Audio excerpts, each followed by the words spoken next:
Good morning children. Today we are going to deal with the topic executive. बच्चों, आज हम जिस विषय पर चर्चा करेंगे वो विषय है कार्यपालिका। जैसे कि पहले क्लास से मैं कह रही हूँ कि हमारा देश एक बहुत विशाल देश है। इस देश में चुनाव के द्वारा जो है आपका प्रतिनिधित्व चुनाव द्वारा नेता चुना जाता है और वो जो है सरकार बनाते हैं। फिर हमारा देश का जो भी कार्यविधि है वो सही रूप से चलता है। अब हम देखते हैं कि सरकार आपका जब बनता है, सरकार का 3 अंग होता है।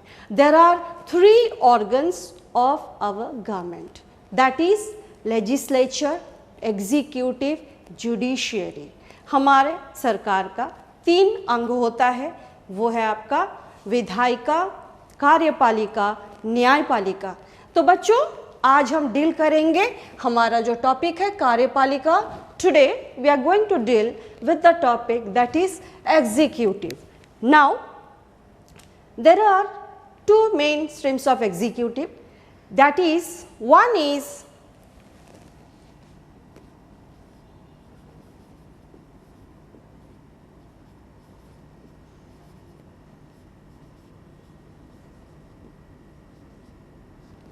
Political executive. ये जो है आपका राजनीतिक कार्यपालिका होती है। दूसरा जो होती है वो है आपका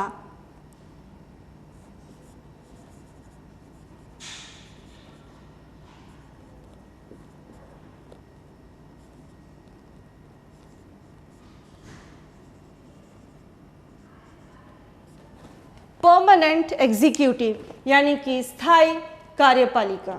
अब आते हैं कि इसमें आपका क्या है क्या नहीं है।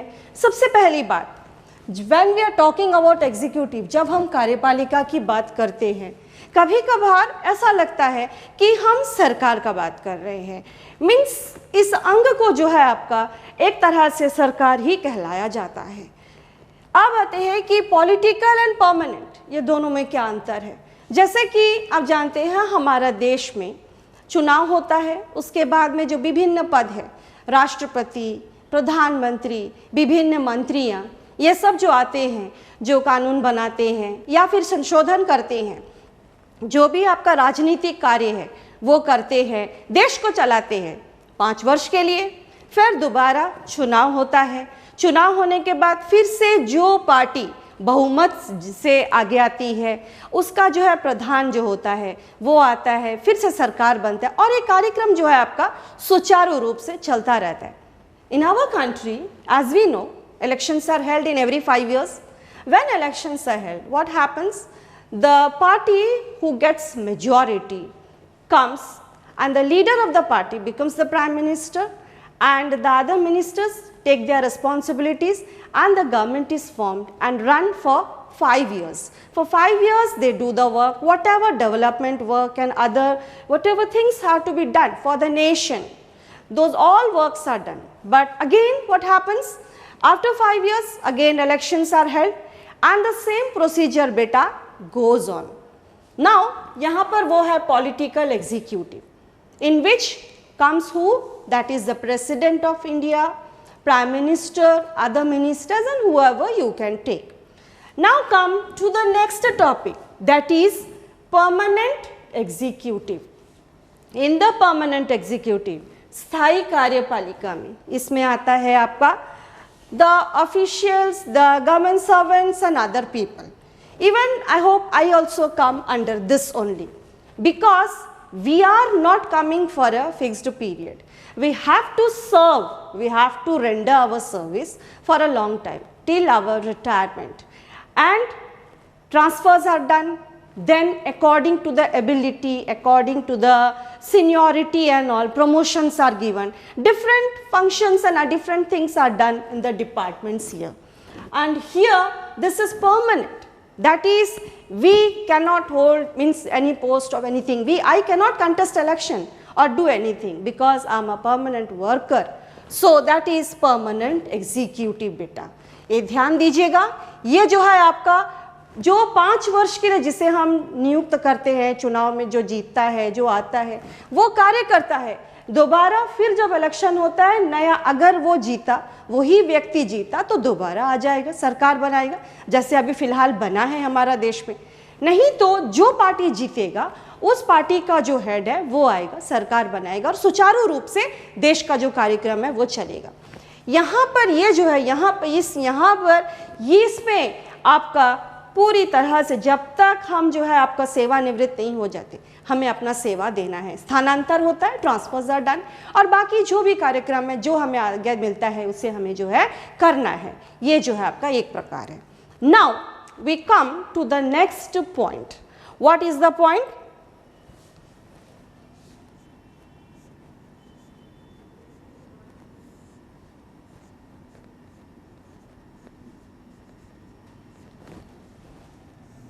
बेटा, टाइप्स ऑफ एग्जीक्यूटिव, यानी कार्यपालिका के प्रकार। 3 प्रकार का होता है बेटा।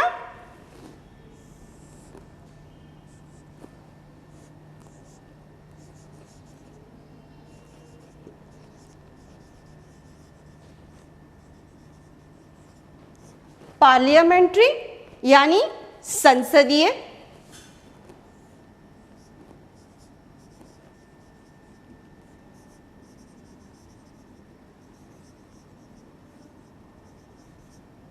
सेमी प्रेसिडेंशियल यानी अर्ध आध्यात्मक तक,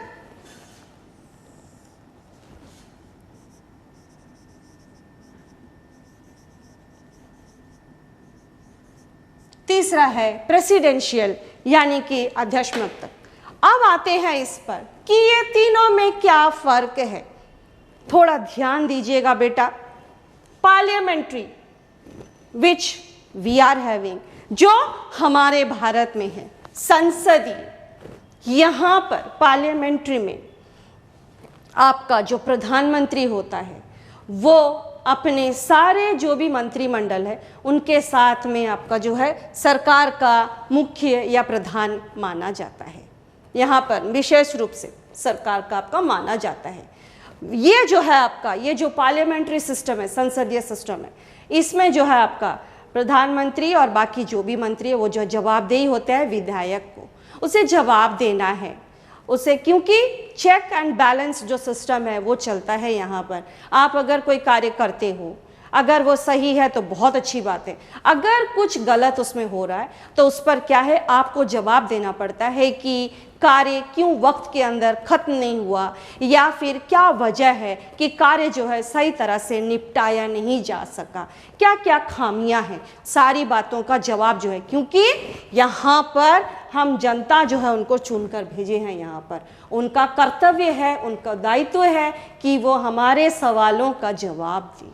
यहाँ पर तो ध्यान दीजिए, यहाँ पर जो है प्रधानमंत्री अपने मंत्रिमंडल के साथ एक तरह से जो है सरकार का या मतलब जो सरकार का हेड माना जाता है, प्रधान माना जाता है। In this system, in parliamentary system, here the prime minister with his council of ministers are considered as the head of the nation, of the government, everything.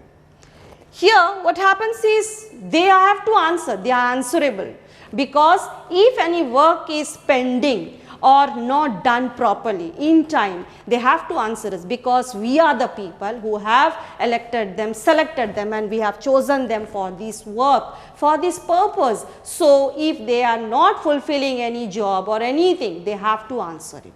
Here this is the system. ध्यान दीजिएगा, अगला जो है semi presidential, अर्धाध्यात्मक तक। यहाँ पर here in this, ध्यान दीजिए, देश का प्रधान राष्ट्रपति होता है। The head of the nation is the president.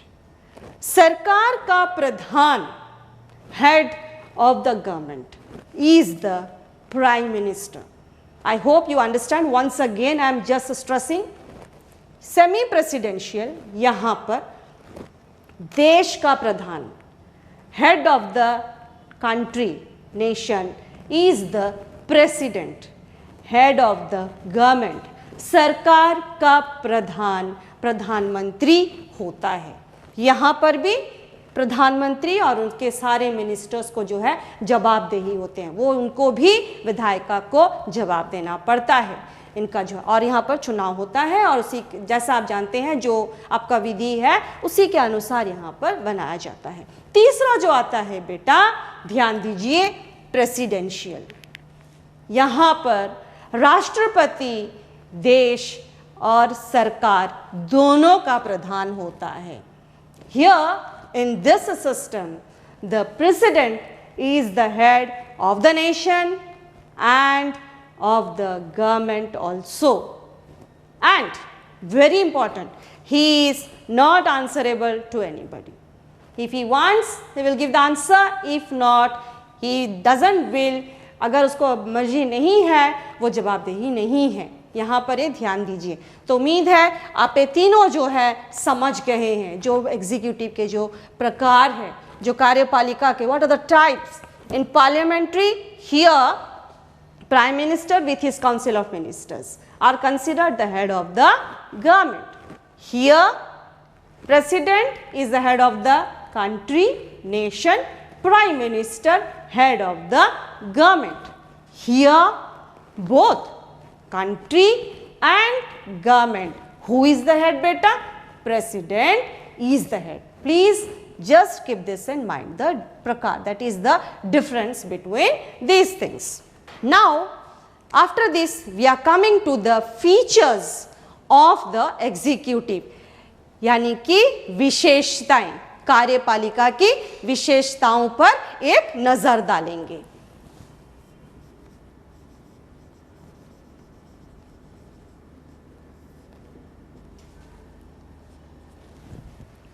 First is president constitutional head.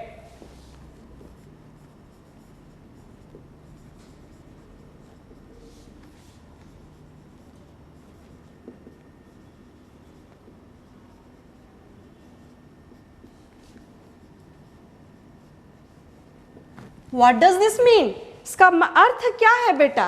President constitutional head, यानी कि राष्ट्रपति संवैधानिक प्रधान है।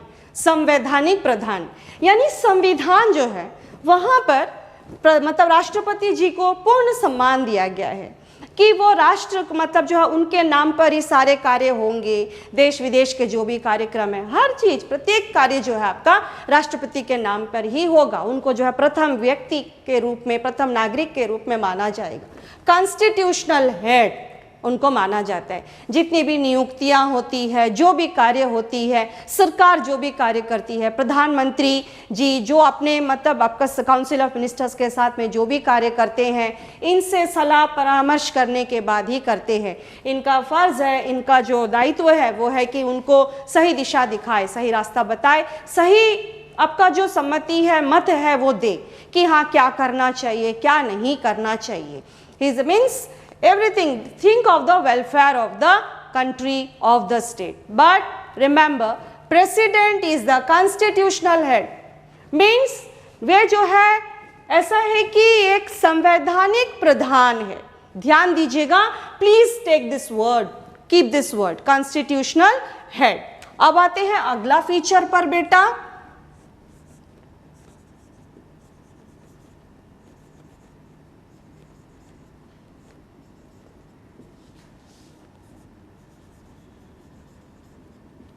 Prime ministers powers. यानी कि यहाँ पर ये होता है कि ये जो है यहाँ पर पावर में रहते हैं, या फिर हम कह सकते हैं कि leadership.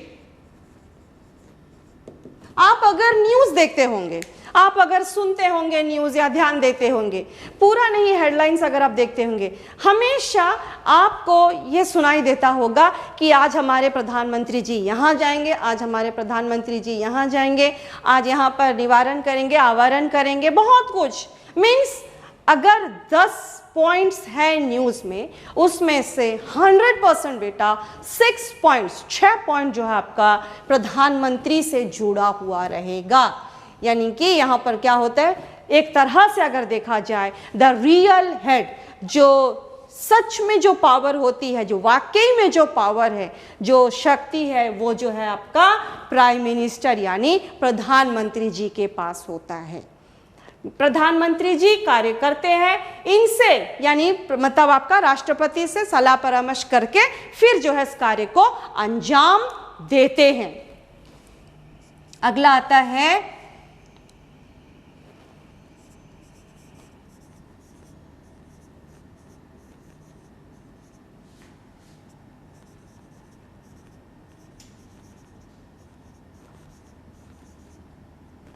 Executive is answerable to Lok Sabha. क्यों? क्योंकि लोकसभा जो है एक तरह से आम सभा होता है, तो यहाँ पर आपको जवाब देना है। आप जो भी कार्य कर रहे हो, आप जो भी कदम उठा रहे हो, क्या आप कानून को सही सलामत इम्प्लीमेंट कर रहे हो कि नहीं, क्या आप जो भी रूल्स एंड रेगुलेशंस है उसको सही तरह से लागू कर रहे हो कि नहीं। क्योंकि कानून बनना एक प्रक्रिया है, मेन होता है बेटा कानून को लागू करना समाज में। क्योंकि जब हमारे पास में कोई कानून आता है, अगर वो सही तरह से लागू हुआ, अगर प्रत्येक व्यक्ति प्रत्येक नागरिक अगर सही तरह से उसको मानता रहा, तो अवश्य ही देश में किसी प्रकार का कोई भी मिसअंडरस्टैंडिंग या फिर कोई प्रॉब्लम शायद नहीं होगा। मैं ये दावे के साथ कह सकती हूँ, क्योंकि हमें जो है कानून को अब ये आता है कि लोकसभा को जवाब देना है। लोकसभा क्या एक तरह से हाउस ऑफ कॉमन्स होता है, जो पीपल होता है, क्योंकि ये जो है इनडायरेक्टली हम मतलब पब्लिक को जवाब देना पड़ता है। तो जो कार्य होता है ये जो है निरीक्षण करते हैं कि हाँ सही तरह से हो रहे, विधायिका को जवाब देना पड़ता है। क्योंकि जैसे मैं बता रही हूँ बार बार कि विधायिका का क्या कार्य है, विधायिका का कार्य ये है कि वो देखता है कि जो कानून बना है वो सही तरह से समाज में लोगों को उससे लाभान्वित हो रहा है कि नहीं हो रहा है। इसीलिए बेटा यहाँ पर ये पॉइंट बहुत इंपॉर्टेंट है। Let us come to the next point, that is political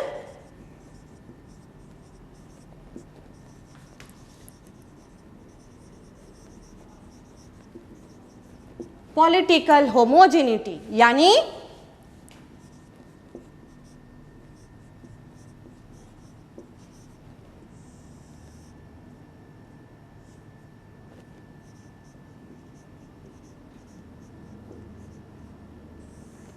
राजनीतिक समरूपता। इसका अर्थ क्या होता है बेटा? Homogeneity. Homogeneity is means that oneness, same features.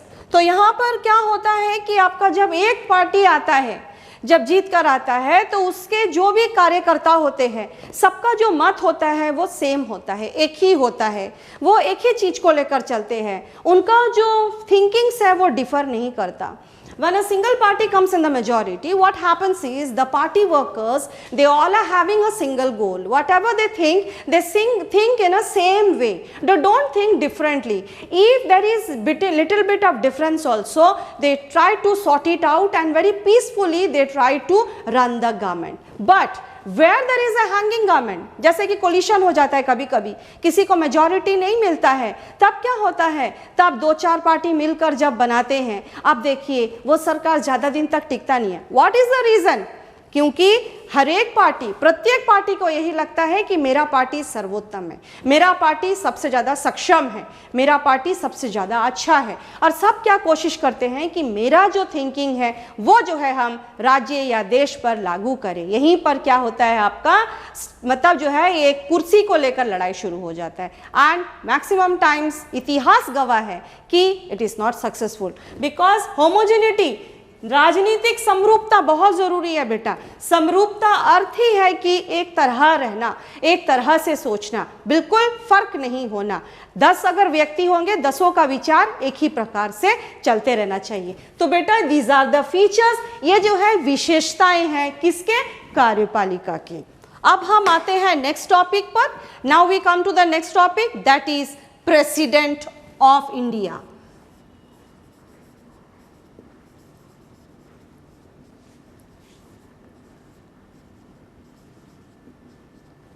President of India. I hope we know the name of our honorable president, Shri Ramnath Kovind ji. He is our president of India. Now, president beta, he must be an Indian.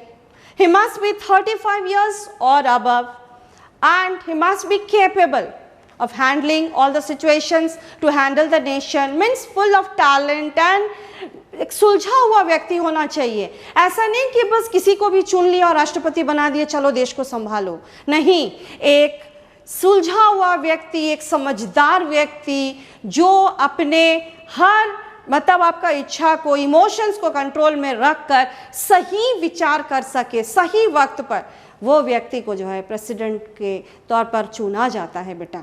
अब यहाँ पर आता है कि उनके कौन कौन से पावर्स है, क्या क्या शक्तियाँ हैं उनके पास में। दो तरह की शक्तियाँ होती है बेटा। एक शक्ति होती है जो नॉर्मल टाइम में मतलब आपका यूज़ किया जाता है,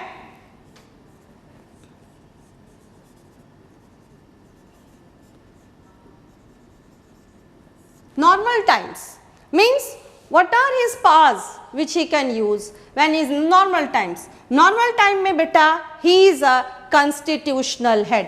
I hope you remember this, constitutional head. राष्ट्रपति जो है एक संवैधानिक प्रधान है बेटा। मैं बार बार शुरू से मैं कह रही हूँ, संवैधानिक प्रधान यानी कि वे जो है संविधान से उनको सर्वोत्तम स्थान दिया गया है।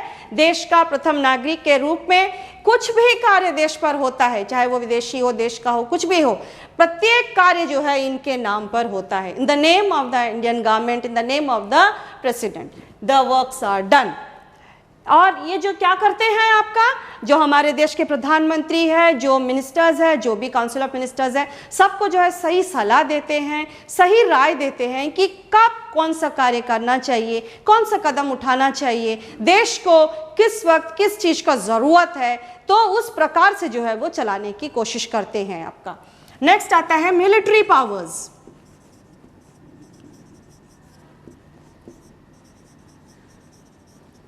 मिलिट्री पावर्स में आता है president is the head of the all the three military forces.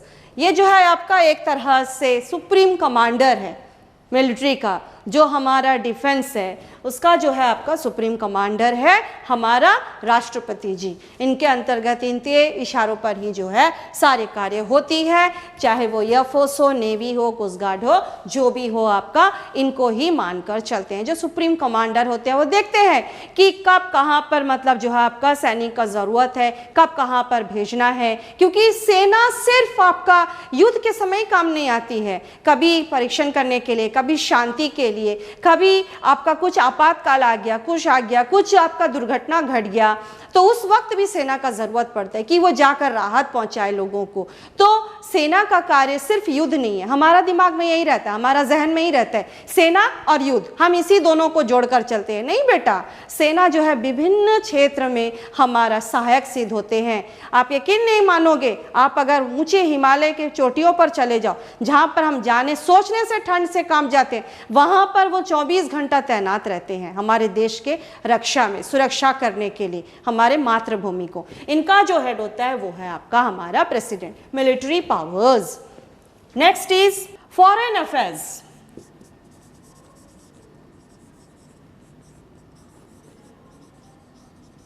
जो राजदूत होते हैं आपका, जो हमारे देश से दूसरे देशों में जाते हैं, वहां पर रहते हैं, और जो दूसरे देशों से हमारे देश में आते हैं, फॉरेन अफेयर्स वगैरह जो भी होता है आपका, कुछ सबमिट होना है, कोई मतलब आपका ऑर्गेनाइजेशन कुछ होना है, तो उस वक्त क्या है, इनका जो है आपका हामी बहुत ज़रूरी है। वे जो है इन सारे मामलों पर अपना हस्तक्षेप करते हैं, देखते हैं कि कहाँ पर क्या करना चाहिए, कौन सा देश में किसको भेजना चाहिए, क्या मतलब सारी चीज़ों का देखरेख जो है इनके अंतर्गत होता है बेटा। That is the foreign affairs are totally controlled by our honorable president sir. Next is you can take at is that is the administrative powers. Administrative powers, financial powers,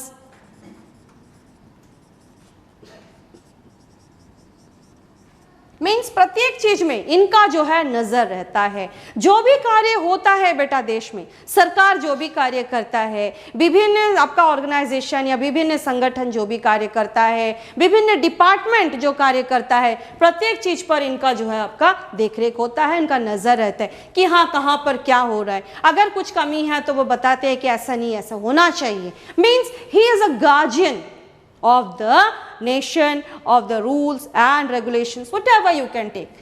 अगला जो पावर आता है बेटा वो है ड्यूरिंग इमरजेंसी। ये तो normal time था बेटा, आई होप। ये जो है सामान्य जब रहती है स्थिति, जैसे कि अब है आपातकाल जब आती है, that is emergency period. Emergency period में क्या है, जैसे कि अगर लग रहा है कि हाँ कोई देश हमारे देश के ऊपर नजर रखा हुआ है, युद्ध का संभावना है, या फिर हमारे देश में कोई जगह में कोई मतलब आपका मनमुटाव हो गया है, कुछ हो गया है, तो जैसा कि सेंटर और स्टेट के बीच में कोई मनमुटाव हो गया या कोई मतभेद हो गया, तो जैसा मतलब आपका स्थिति सामान्य नहीं लग रहा है, तब जो है वो क्या करते हैं, आपका इमरजेंसी लागू करते हैं। उनके पास पावर होता है टोटली जो है, तब आपका सरकार काम नहीं करेगा, पूरा तरह से जो बागडोर है वो हमारा राष्ट्रपति जी संभाल लेते हैं। स्टेट्स के मामले में भी यही होता है। अगर उनको लग रहा है कि कहीं पर हाँ स्टेट्स में जो है आपका कुछ मनमुटाव हो गया है या फिर कोई परेशानी खड़ी हो गई है, जहां पर स्थिति सामान्य नहीं लग रही है, लग रहा है कि अब जो है स्थिति गड़बड़ा सकता है, तो तब जो है आपका वहां पर इमरजेंसी लागू हुआ होता है। इमरजेंसी लागू होने से क्या होता है बेटा, कर्फ्यू होता है। कर्फ्यू में क्या होता है, शायद आपको पता होगा कि आप जो है कभी कोई अस्त्र शस्त्र जैसे कि मतलब आपका छुरी या कुछ लेकर चल नहीं सकते, गन वगैरह उठाकर चल नहीं सकते। उसके बाद क्या होता है बेटा, जैसे कि आप अपने मन मर्जी से कहीं पर भी इकट्ठा होकर भीड़ नहीं जमा सकते। फिर नेक्स्ट होता है कि आप क्या करना है, आपको जैसा आपको बताया जाता है, आप समय से घर वापस आ जाना है, ज़्यादा देर तक आप बाहर नहीं रह सकते, ज़्यादा भीड़ इकट्ठा नहीं कर सकते, अपने हिसाब से जैसे आप अपने विचार को व्यक्त करते हो, you are having the freedom to express your views, expressions and all, those all freedoms will be curtailed a bit. You will be means totally in a type of bound situation, that is called the emergency. And comes the other thing, that is the discretionary powers.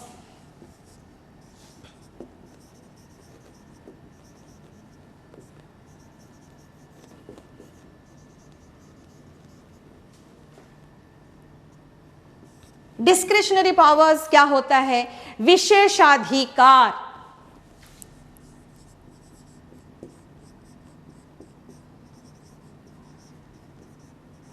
इस शब्द से ही आपको पता चल गया होगा, विशेष अधिकार यानी विशेष अधिकार। इसमें क्या होता है बच्चा, इसमें यह होता है कि जैसे कि कोई निर्णय ले लिया गया हो, उस पर पुनर्विचार करना।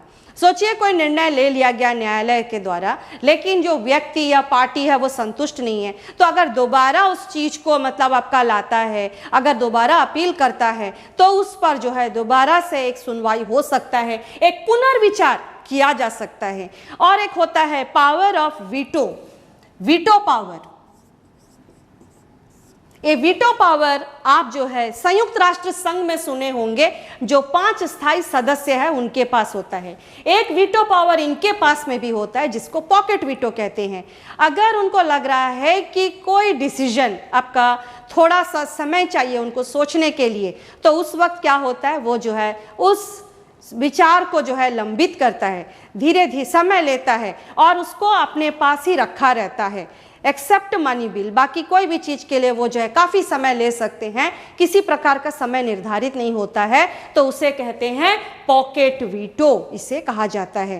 अब आज जो है हम आपका प्रेसिडेंट के जो भी कार्य वगैरह है इसके बारे में पढ़े बेटा। उम्मीद है आपको ये विषय में काफी कुछ ज्ञान प्राप्त हुआ होगा। आप ध्यान से टेक्स्ट बुक पढ़िए, go through the text book, every line contains a question and it's answers. So I hope you will surely listen to my words and obey.